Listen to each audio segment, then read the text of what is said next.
Hey gals, welcome back to Binge Free Bestie, the podcast where we ditch diets, break free from binge and emotional eating, and finally make peace with food and our bodies.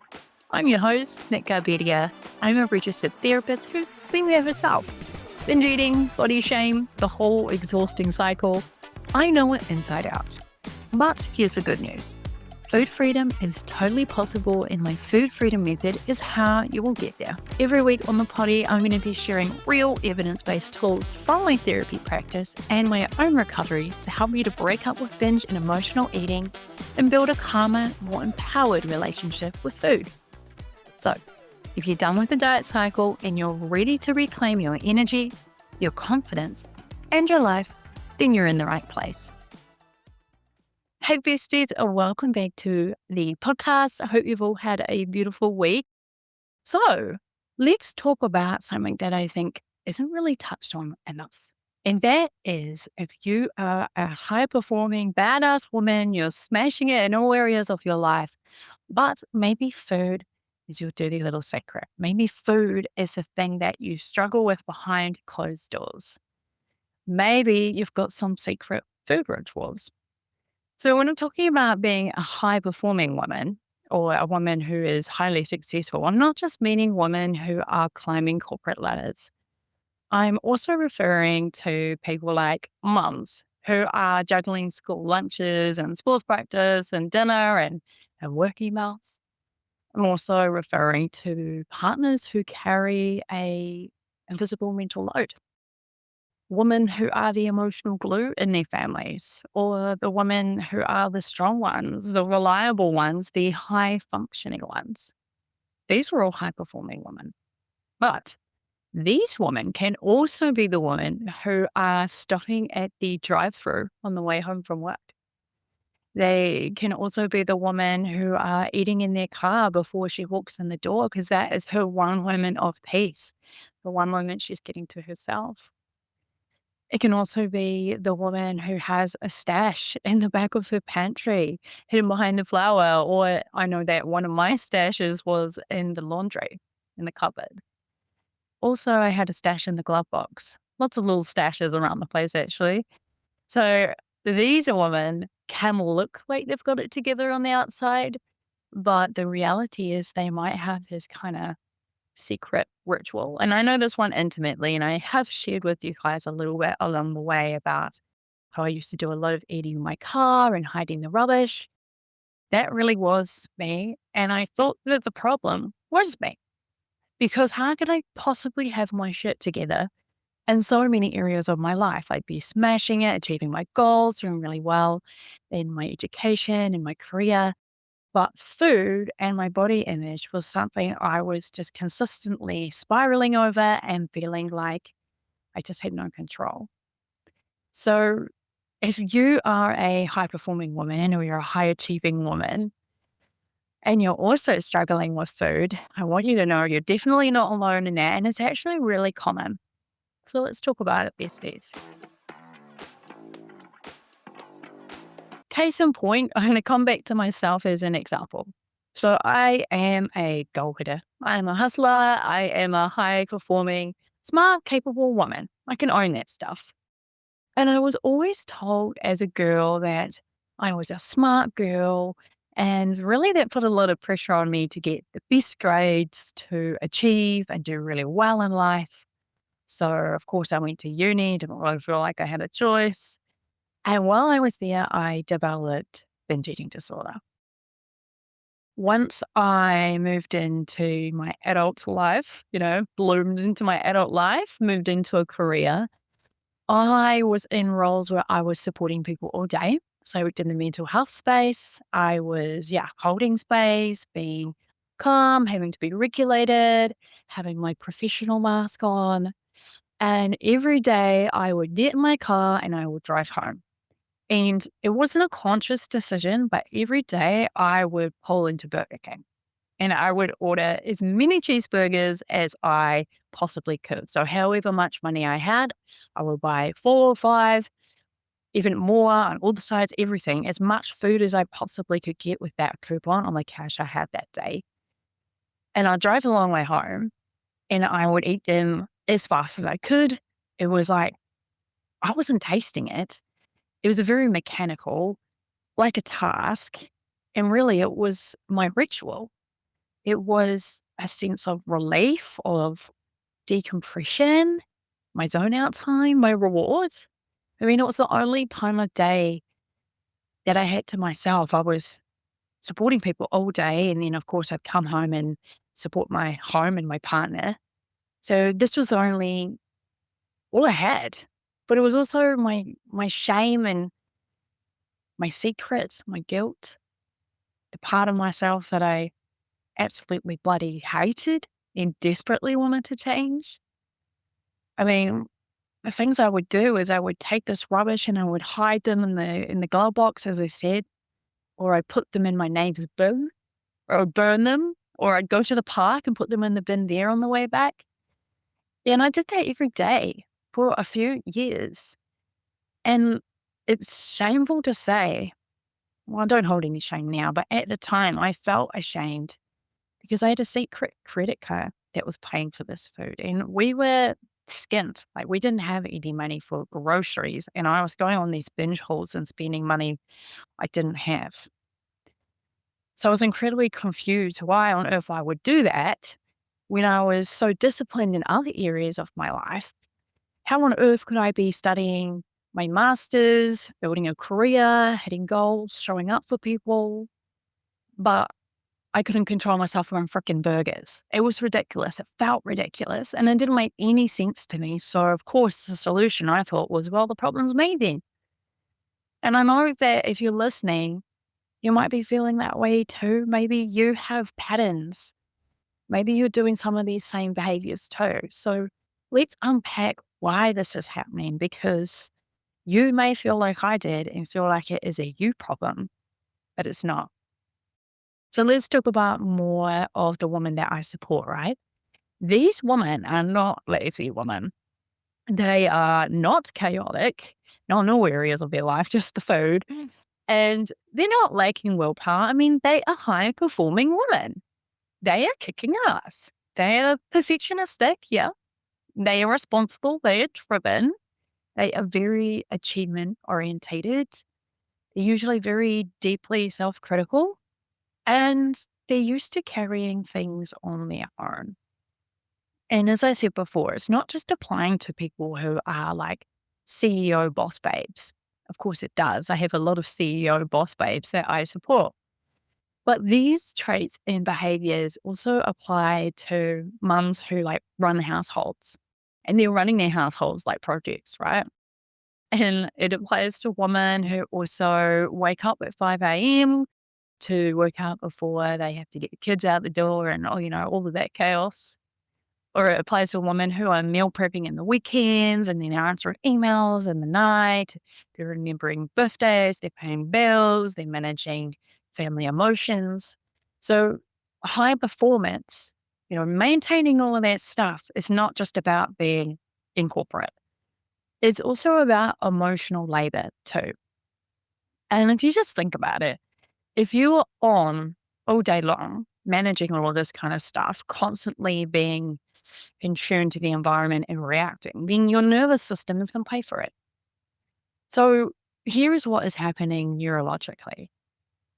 When you're managing life all day, your prefrontal cortex, the part in the front of your brain, is working really, really hard. It is making decisions. It is doing a bit of impulse control. It's trying to regulate your emotions. It's planning. It's problem solving. And likely as well, you're probably overriding hunger, overriding fatigue, overriding frustration, overriding resentment, overriding overwhelm. So, doing this all day long, by the end of that day, your regulation system is, well, a bit depleted, right? It's tired. And your brain is going to look for some fast relief. And we know that food is predictable. You know what you love, you know what makes you feel good. You know that food is going to give you that dopamine kick. Food is sensory, it's pleasurable. Food doesn't ask anything of you.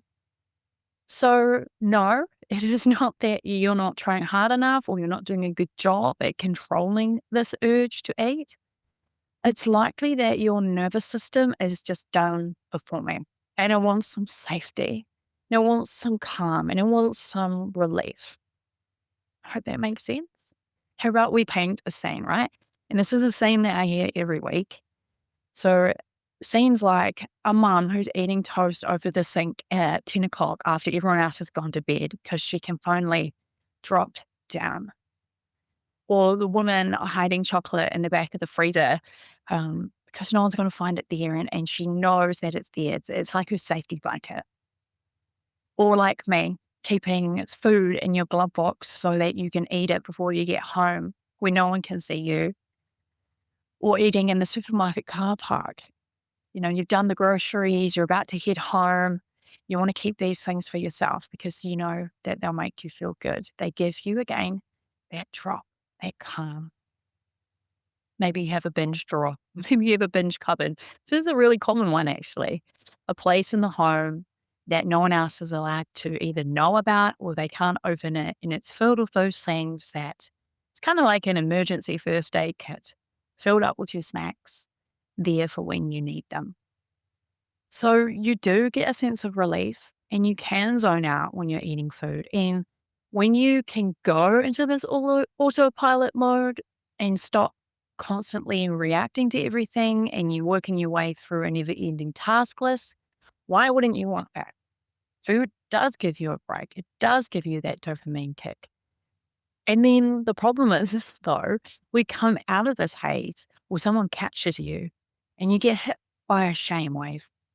You get hit by that critical self-talk of, well, why the hell am I like this? I'll need to be good tomorrow. This is all actually part of the ritual. The ritual of having that food is regulating. And that's why I keep doing it. That's why I did it every day, because I learned that it worked. And that predictability made me feel safe, made me feel in control. I imagine that's resonating for you. I imagine you can see yourself in this. When your day is chaotic, there's crying kids, there's an inbox exploding, there's meetings that are running late. The ritual becomes the one controlled thing you may have. So if you're recognizing yourself in this chat so far, know that you are not alone. I'm going to give you a few examples of women that I have worked with and how we actually started to move through and out of this ritual. So I was working with a woman last year, and this is shared with permission. She's in a senior leadership role, high income, incredibly competent. And every night she would stop at the petrol station and she would buy two specific chocolate bars. It was always the same brand, same order, same time of day that she was buying them. And she said to me when we first started working together that she was addicted to those bars. Addicted. And when we actually unpacked it and went down to the roots, went through those layers, we learned that she wasn't actually addicted to chocolate at all.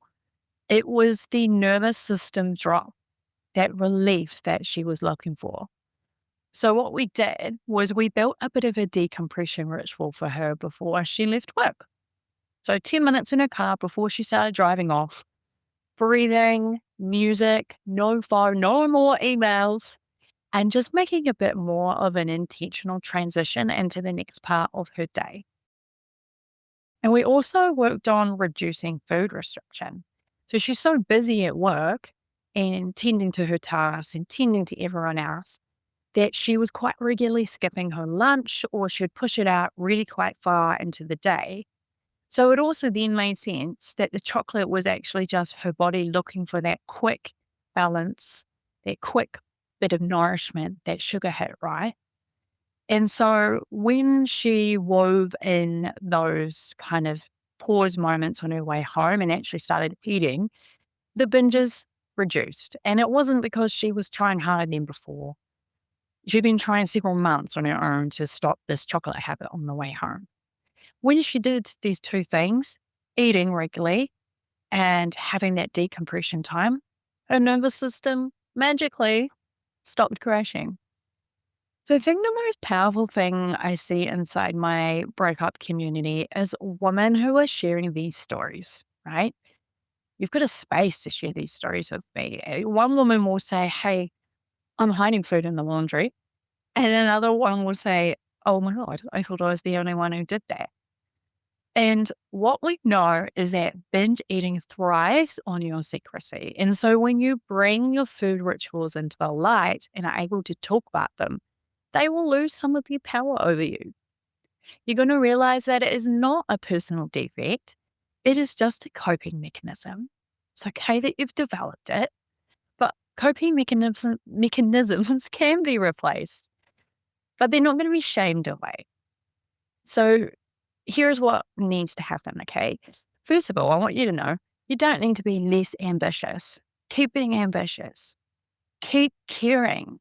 You do not need to shrink yourself. I love that you're high performing. I love that you have high expectations of yourself. But you do need to have those decompression rituals that don't revolve around food.